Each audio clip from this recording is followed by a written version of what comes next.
Hello, welcome to Sisters International. Welcome to our channel on YouTube.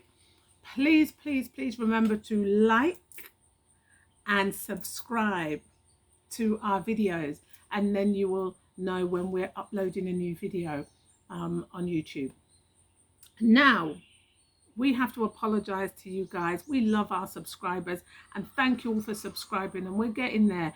We have our year's anniversary in 2 weeks, so we've been a YouTube channel for 1 year in a couple of weeks. So thank you all for supporting us and subscribing and watching our videos, so keep watching.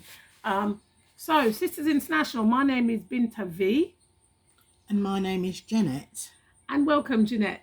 Jeanette's been with me for a few weeks and she's loving the Gambia. Are you loving the Gambia, Jeanette? I certainly am. The sunshine, it's just gorgeous. Oh, sorry for all you guys that are in the cold. I hear it's going to be snowing soon in the US and the UK and Europe, but we do have the sunshine here and it's beautiful. So hurry up and come. Yes? Right. Okay. So yes, apologies. We had a quick short and said that we were going to do a video on homelessness, diaspora in the Gambia. What's happened is we have been inundated with emails, WhatsApp messages, and even people stopping us on the street saying, hey, we want to talk to you about homelessness in the Gambia. So we've heard so many stories this past few days on homelessness here, and some of them are really sad, like really sad. So we're going to talk about some of these stories. We have women that have brought their children and had major issues. We have heard from a woman who was sexually assaulted. We have heard from a woman that had their documents and materials stolen. We have heard from women that have gone through domestic violence. Many stories, and we're going to try and give you as much as possible. But some of them have just been really sad. It's been a heart-wrenching few days or week listening to some of the stories. Some of the women, we say to them, do you want to tell your story yourself? But most women, and we've had a few men, they don't want to tell their story themselves because they're saying that if we go on and tell our story, then people are going to ridicule us. People are going to laugh at us and say, we should have done this or we should have done that. We feel guilty. Guilt is a big one that's come out from a lot of people. And we feel stupid. The reason we are sharing these stories, you shouldn't feel guilty. You're not stupid. It can happen to anybody. Believe me, it can happen to anybody. It can, and all it needs is a little bit of education from other people telling their stories, letting you know that you're not the only one and this is the way forward. So to be forewarned is to be forearmed. And when you share your story, even if it's via us, when you share your story, other people will know they're not alone. They are not experiencing this alone, and they're not the first, and they're not stupid, and they shouldn't feel guilty because it's happened to a lot of people. Yeah, when you know it's not just you, then you feel almost a comfort, and then you can find out, well, what did they do? That's right. What do we do to prevent it from happening again? Prevention is better than cure. So keep sharing your stories. It's important. It really is. Keep sharing your stories. Email us. I'll put the email link below. WhatsApp us, and just, if you see us on the road, stop us if you've got something to say. And if you want to tell your story yourself, let us know and we'll come to you. So, homeless diasporans in the Gambia, is there such a thing? There is. There are people that are homeless, and the reason they're homeless is all different platforms of problems that they've gone through, especially number one being building. Building's a it's a hard one really, because when we're in the West and somebody said, can you build me a house? What do I get, Janet? Well, you only get a shell. What do I get in the West? A full house that you can open the door and walk in and say, yes, I'm home. And that's called turnkey. So unless they're saying, even so there's issues as well with turnkey in the Gambia, but unless they say it's turnkey, ladies, building a house means just the raw building. So when you meet a builder who says, I can build you a house for 15 grand, and you say, whoa, that's amazing. And you pay him 7 grand or whatever, and he starts building the house. And then he comes for the other 7 grand or 8 grand. And he says, I've finished. And you look at your building, Hold on. and it's just bricks built. Hold on. There's no windows. Hold on. No doors. Hold on. No roof. What's going on? That's what he's been paid for. So unless it's turnkey, building just means you've put up the structure. You've not even done any rendering. Rendering is the lovely shape you have for your windows and doors. Rendering makes your arches look like arches instead of blocks. Perfection. So there's no rendering because that's the finisher. And not all builders are finishers. Some builders will say they're finishers and they will render your window and it's like this. And we've even known aluminium people to come in and the window is rendered like this, and the aluminium person makes the window like this and puts it in like this. Because that's what you've asked for. So at the end of the day, I would say be very careful and mindful if you're not here and you're building, let alone if you are here and building. That's true. Yeah? Yeah.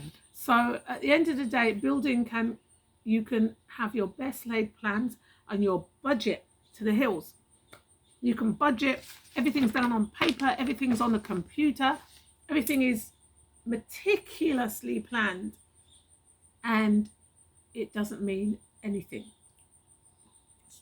Certainly doesn't, because at the end of the day, there's a lot of hidden costs. And there is no price control in the Gambia for nothing. No, not for food, not for building material, for nothing. So today you can go and buy a pipe for 800 dalasi, and next week you can go for the same pipe and pay 1,400 dalasi. No lie. That's true. Cement can be one price this week, next week it's another price. And I've experienced that because I went and bought cement 2 weeks ago, 340, and 2 days ago, 370. So at the end of the day, no price control, then that means that I can't budget properly. When the builder's building your house as well, they might tell you need 100 bags of cement, you need 3 trips of sand, you need 2 trips of stone. As they're building, they'll give you a call if you're in the West or if you're in the Gambia. We need more sand, we need more cement, we need nails, we need cardboard, we need this, we need that. And you're always giving out money and adding to your budget. And in that way, your price control, your budget control can get out of control. Don't know what you're spending, you lose track. Complete track. And before you know it, you've spent Double. 10 grand on material where your build was only supposed to cost 15 grand. 15, 20, might go So up to 30. it's so easy to spend and not realise how much you're actually spending. 1,000 dalasi can feel like nothing. Oh, here we go, that's 1,000 dalasi, that's 1,000 dalasi, that's 1,000. When I came here, things were like 10 dalasi, 50 dalasi. Then everything was 100 dalasi, 100. Now everything's 1,000 dalasi, 1,000 dalasi, 1,000. Things are expensive, and expense is relative. If you're a billionaire or a multimillionaire in the West, yes, you can come to Gambia and do multiple things that will cost a lot cheaper than in the West.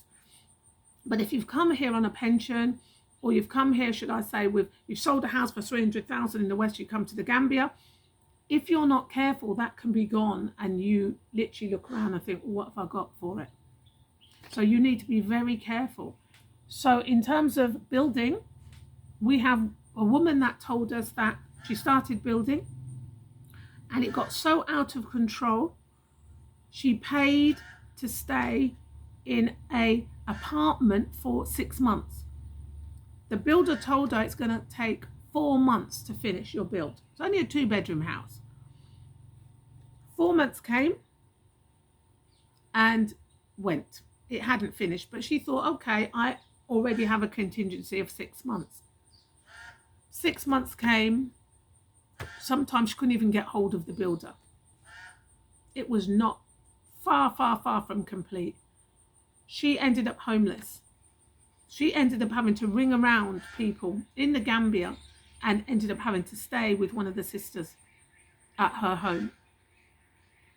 Now, when a builder, even sometimes a contractor, says your building will take 3 months, 4 months to build, sisters have come to us and told us that they've been waiting a year. One sister, 18 months, she's been waiting for her building to finish. So can you imagine budgeting for 6 months to stay in a B&B or an apartment, and 18 months later you're still paying high price for that rental because your building's not complete? Which is maybe the same amount as you're paying in the West. Yes. And we know that some of the women have ended up living in their container on their land. And some, women and men, some end up living on a tent in their land. As long as they've fenced the land, they end up living on the land. And that's not what you call glamping. Not at all. It's homeless, but you're not strictly homeless because at least you've got land. Some people haven't even got land. Or they've got land, but they've got no fence on the land, so they can't actually go and live on their land because there's no fencing. So it's just so sad, the stories that we hear about building and how people have been caught out and conned with building and building materials. Remember those? There was some ladies, I think they were sisters. They said that they were building and they got halfway through. It was just beautiful houses, 2 houses like a next to each other. Beautiful build. And they said the amount of money they'd spent on that, they could have probably built 4 houses. And all that they were saying is that they have to spend more to get it finished, spend more.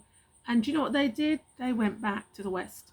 They said they're never going to come back to Gambia again because the money that was taken from them was their life savings, and it was their dream to come and live in the Gambia, and they lost everything, and they literally just put their half houses up for sale and their land up for sale. What can you say? It's really sad. And people have come lock, stock and barrel where they're not going back, and they've come and they're going through, sold everything and going through these experiences. So we're not here to be negative. We're here to just warn you, really, so that you are forewarned and you can be forearmed. Planning is everything, but contingency in the Gambia is even more important. So if you plan, this is how much my budget is, this is what I'm going to do. In your building, because there's no price control, have a contingency. Even if you have a contractor, sometimes contractors are better than builders, but even if you have a contractor and you pay that contractor 50%, some people pay a third, some people pay 50%, and they're supposed to buy all of your material and build. They're going to come in and they're going to be working every day, and you're just going to love them and you want to recommend them to your other sisters and your friends. And after a month, they will not turn up. And you ring them and you say, Lamin, where are you? And they say, well, we ran out of cement. Why didn't you tell me we ran out of cement? I forgot, but we've run out of cement, so we can't come and we can't do no more building. So then you arrange to get them cement, and the cement is delivered. You ring on a Tuesday, Lamin, the cement's here now, I got it delivered. Okay, we'll come on Saturday. And you say, well, hold on, it's Tuesday. What's happened to Wednesday and Thursday? Why Saturday? Oh, because we're doing something else now. They've moved on. They've moved on. So from then, seeing them 6 days a week, you're seeing them 1 or 2 days a week. And then it becomes a push and a pull and a push and a pull. The material that they were supposed to have purchased with the money you gave them, they haven't purchased. Because there's no price control, that material is now more expensive than it was. Where are they supposed to get the money from? Because you already gave them the money when the cement was $3.40 to buy the cement. You gave them the money when your doors were 2,000 Dalasi. You gave them the money when your windows were 4,000 Dalasi. Now everything's gone up. They have spent that money. So they have to get another contract so that they can use the money from the other contract for yours. Because they can't come and tell you, we don't have any money to buy your goods, because you gave them the money and you signed with the contractor. That's right. So that is a big issue, that a lot of people end up with half-finished buildings because a contractor ends up running because they cannot afford to buy the material that they were given the money for in the first place to buy. They've spent it. It's gone. So it's very, very, very, very sad in terms of building, and you can end up homeless or having to run back to the West because of the ways that the builders work, or some of the workmen work in the Gambia. Because you'll have insufficient funds. It's all about planning, and more planning. And we had another lady, didn't we? She came with her 3 children. That's right. And what was she saying, Janet? How expensive it was bringing children to the Gambia. And the fact is, she didn't take into consideration the schooling. She said that she listened to YouTubers, and she came on a visit once before, the year before, and she spoke to people that had their kids here, and they told her, come, bring your kids, it's great for kids in the Gambia, there's schools, your child can go to a local school, you don't have to pay, you just pay for lunch and a few things, it's much better than the West. And she was told, just bring your kids, it's easy. So she did. And hearing her story is quite devastating, because she brought her 3 children and she moved to a community where she was renting while she was building, and she was trying to start a small business as well. And she said that her children loved it. They played out in the community, they went to the beach, they went to Q City, and they did things that children do. And the local children in her community, they embraced them and they loved it. But when it came time for them to start school, this is where the issues came. Issues? What sort of issues? The children at school started bullying them for the clothes they wore, and started continually asking them for money. The children did not speak the local languages, and even though it was an English school, the children felt quite isolated. The mum didn't really know what was going on. Okay. Until it got to a point where the children didn't want to go to school, and they stopped playing out. They were in front of the TV. She'd tell them, go and play out, and they didn't want to play out. Alarm bells started to ring? Alarm bells. Mm. So then when she spoke to them, they told her what was going on, the bullying in the school and everything. And she said she had to seek out a private school. Now, the private schools in the Gambia are cheaper than private schools in the UK, but they're not cheap if you've not budgeted for your children to go to private school. So she then said, a lot of people told her, diaspora told her, homeschool your kids. Why don't you homeschool them? Not everyone can homeschool their children. She said, V, I'm not a homeschooler. I do not know how to homeschool my children. I'm doing my build and I've got my business. How can I homeschool my children? That's not what I've come here to do. And not everybody can they? No, I certainly couldn't. So she ended up putting her children in private school, and having to pay the school fees, as well as going through the building issues, as well as trying to start and run a business.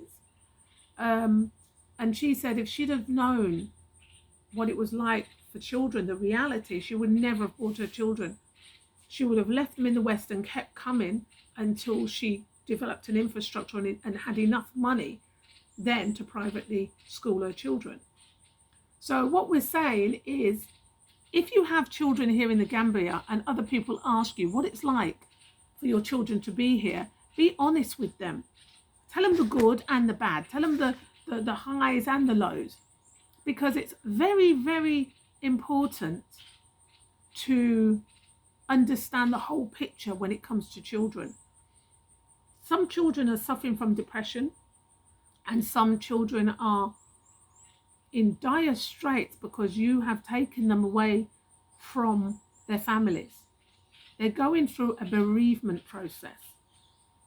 Some of those children have been taken away from their older siblings, their uncles, their aunties, their cousins, their grandparents, and you've taken them to live in another country where it's just you.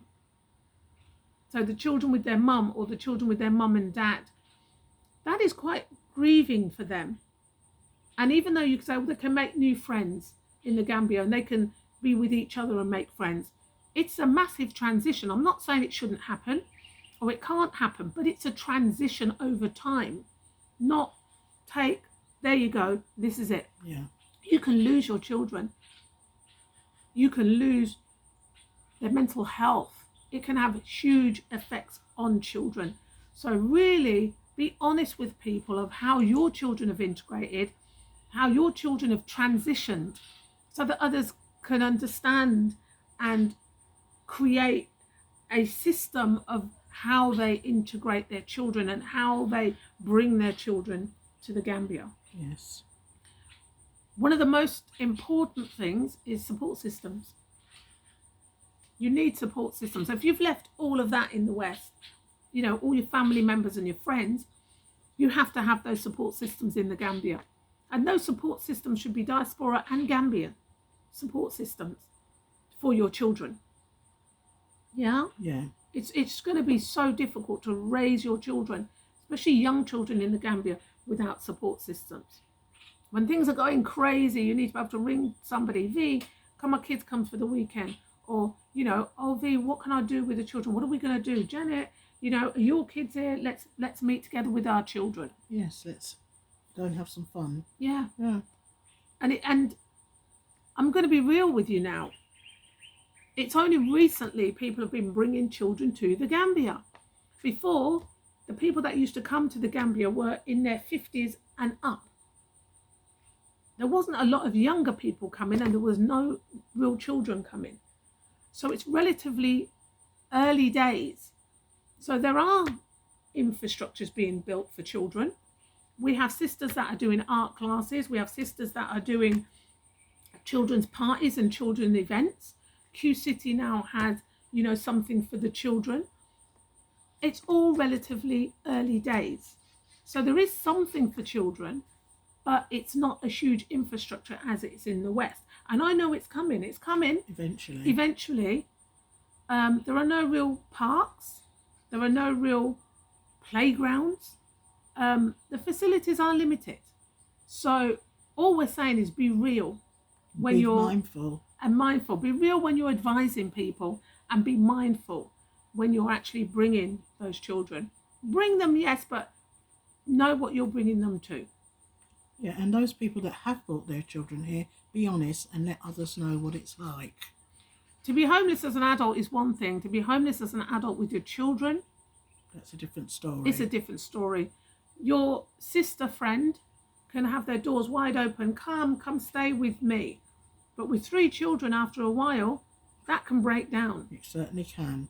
So contingency plans and support systems is so important. Very important. The next story I'm going to share with you is really devastating, really. A lady came to us and she said that she came to the Gambia with her husband, and they were having marital problems. As most couples sometimes do. Yeah. And I think when I was talking to you, Janet, you was on about when couples are having marital problems in the West. Yes, so if you are having problems in the West, don't think to yourself that coming here will make things better. Because if you can't sort it out in the West, how are you going to sort it out here? And that's quite true. It is. Yeah. So this couple, they came and they went into the country and bought some big land, beautiful big lands. And I hear this all the time.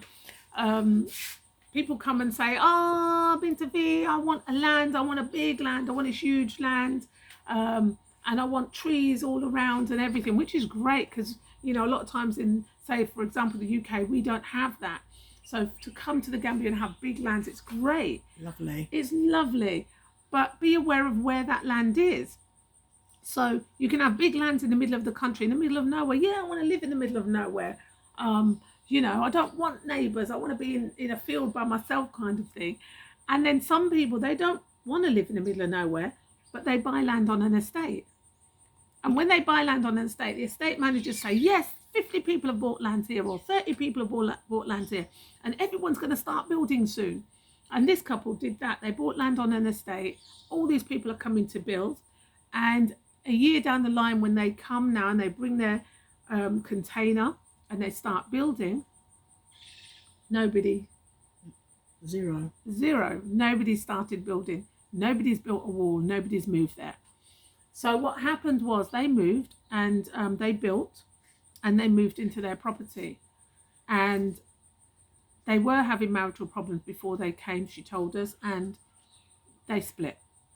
So her husband left the Gambia and went back home, and she was left in this beautiful, huge property on this big land in the middle of nowhere. After 2 years, there was still nobody on the estate. Can you believe that? Well, you know, people buy land and they leave it there for a while until they're ready to build. Yeah. Doesn't mean everybody's going to build straight away. Yeah. So what happens? She's in the middle of nowhere, all on her own. All on her own. And she told us, we wasn't even prepared for this, but she told us that she was there by herself. And one night she was awoken and somebody had got into her house. And unfortunately, she was raped. And we're not doing it to scaremonger, and we're not doing it to frighten you, because in England, a woman gets raped all the time. People are molested, people are killed, crime happens everywhere. But we're just telling you the reality of some of the stories that sisters have come to us with in the Gambia. To be forewarned, as we keep saying, is to be forearmed, and we are our sister's keeper. We are. So she said that this happened, and the first thing we said to her was, oh my God, it's tragic. What did you call the police? What did the police do? Now, every time we say that, every time we hear of issues and stories like this, and we say to them, did you call the police? What did the police do? What's the answer we always get? Calling the police, or the police in Gambia, is different from the West. If there's a crime, the police are not going to come. You go to the police station and report that crime a lot of the times, especially if you're in the middle of nowhere. There's no phone number really to say 911 or whatever the number is, and the police are coming in their police cars to rescue you or to deal with the crime.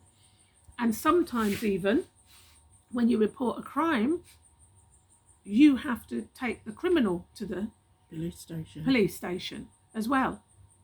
So the police may come up, or you may go and get the police, and then all of you have to go and take everybody in your car to the police station to report the crime. So what happens if you haven't got a car? You can't go? No, you have to get a taxi. So sometimes when you get a taxi, you still have to pay for that taxi. I've seen a few police cars in the Gambia, so again, it depends on the area. But there are a few more police cars than there used to be in the Gambia now. But in reality, it's not like calling the police in the UK or whatever, and the police come and deal with the crime. Unfortunately for this lady, you know, her perpetrator was never caught. She's still living in the Gambia. And she said that what she wants to get across is that women that are living on their own, just be mindful. If you want to live in the middle of nowhere, or if you're living on an estate, don't start building until others have built as well. And make sure you have people around you. And I think that is definitely... You definitely need support. Yeah. She said that she didn't want to stay there anymore. She didn't have anywhere else to go. She had nowhere else to go. And she ended up having to stay there and literally, as they call it, Fort Knox her place. Yes. So that it's completely secure. And she got dogs, I think she said, and yeah, watchmen, and yeah. Feeling safe now. So that's just such a really sad story. And as well as the incident that happened to her, many women that live out are isolated. And they're suffering from isolation. Some of them are suffering from mental health issues. And isolation can lead to things like dementia and an onset of elderly diseases. Yes. So we need to just be very mindful of where we're choosing to live and why. You can come here with your husband, you can come here with your wife, but what if something happens to your husband? What if something happens to your wife? Who is your support system then?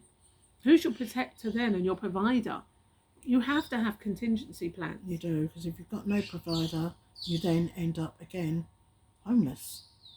And we're talking about the Gambian community, how the Gambian community live. Well, they live a lot better than most communities because at least they're all in one compound. Yeah, you've got father, mother, brother, sister, auntie, children, and they all sit together and they all eat together. And what does that say for diasporans? Well, if you're a diasporan and you're hungry, where do you go to eat? There's no soup kitchens. There's nowhere for you to go and say, well, I'm hungry. Can you help me? How does it work? There's no social security. No benefits at all. We've had a few ladies that, we've said to them, well, will the embassy, go to the embassy and get a ticket back home? And they've said the embassy has refused to help them. So you're left destitute. Without no support. The government gives support in the West. In the UK, you can get benefits. But in Gambia, nothing. There's nothing. And I'm not saying there should be, because Gambians are struggling by themselves already. So a diaspora that comes here and is struggling, it's going to be difficult for people to even understand that they have no money. Yes, because obviously you've come here with money and they think, well, you're going to build a house. You're building a house, you must have money to live on as well. But it doesn't always work like that, because the best plans can sometimes fail. And one man told us that he had a relationship with a Gambian woman and he lost everything. And he was on his own and he ended up having to work in the construction industry. And he said even when he worked in the construction industry and he lived in a one room, they still didn't believe that he had no money. They still believed that he had money, and he was lying about the fact that he had no money and nowhere to live. So it's just very, very sad and very, very, very difficult. We're here as Sisters International and we offer support and an ear to listen. And it's just the isolation and lack of support systems can be very dangerous here. It can be, but we can support each other even more. Find out what's happening to another sister. Pick up the phone and say, how you doing? How you doing? How are you doing? Find out what your sister's up to. And even your brother, because as V just said, there are men suffering as well. And if you can help them in any way, please do so, because that little bit of help goes a long way. We had one sister and she contacted us and she was really upset actually. And she said that when she came to the Gambia, She'd been here 4 times before, and she decided to come and to live. So she said that when she came, I think she said something like about 3 days into her stay, she met a guy. She met a Gambian man, and he befriended her, and they started a relationship. She then said that he moved her from the hotel into an apartment. So they lived in an apartment, and she brought her money, and she was going to build a place or buy a small house, she told us. And she said that he stole her passport, he stole all her documents, and he sold all her goods that she came with, and she ended up homeless. And she ended up having to stay with a friend, and she had 1 child, and she said that she was actually dependent on food parcels being sent to her from her family. So it's just so sad. And another lady, the same situation with the boyfriend, although this lady said her boyfriend was quite abusive to her, and she ended up on the street. And actually it was a Gambian lady that came to us saying to us that she asked her to put her up in her room. So the Gambian lady said she shared a room with a diasporan American lady because she had nothing, and she had no documentation either. So just be careful again who you associate with or who you allow access to your documents and your bank account and your money. We need to remember that when we're at home, we're on our guard where scams and fraud's concerned. Don't believe that because you're in sunny Gambia, yes, it's a beautiful country, but these things can also happen here. Gambians, and not only Gambians, but diasporans are cheating and robbing one another. We also told that quite a few people come here on disability benefits from the West. And I think somebody told us that you're allowed to claim disability benefits for between 4 to 6 months being abroad. I'm not sure how right that is, but that's what we've been told. So let us know in the comments if that's correct. Some people have said their disability benefits have stopped suddenly, and they're not able to sort it out while they're in the Gambia, and they end up in dire straits. They end up owing money to their accommodation, and accommodation have asked them to leave. They end up owing money to shops. They can't buy food. Again, having to ring home for family to get them a ticket to go back. If there's nobody to ring home to, then you're stuck in the Gambia. Others have told us that people have come on charity.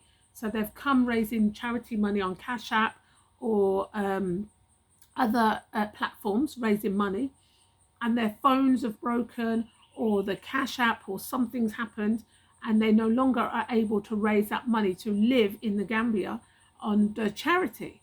So again, they end up moving from place to place and end up homeless. Yes. Because they don't have that money, and they end up having to ring family at home to help them to survive here. So there are lots of reasons why people come, and you might say, well, those people, they shouldn't come here on benefits, or they shouldn't come here on charity. People make those choices because of what they think they're coming to. When they come and it's not like that, they end up in dire straits. So, we have to put the word out there. It's not that easy to live in the Gambia when you don't have proper plans and support systems in place.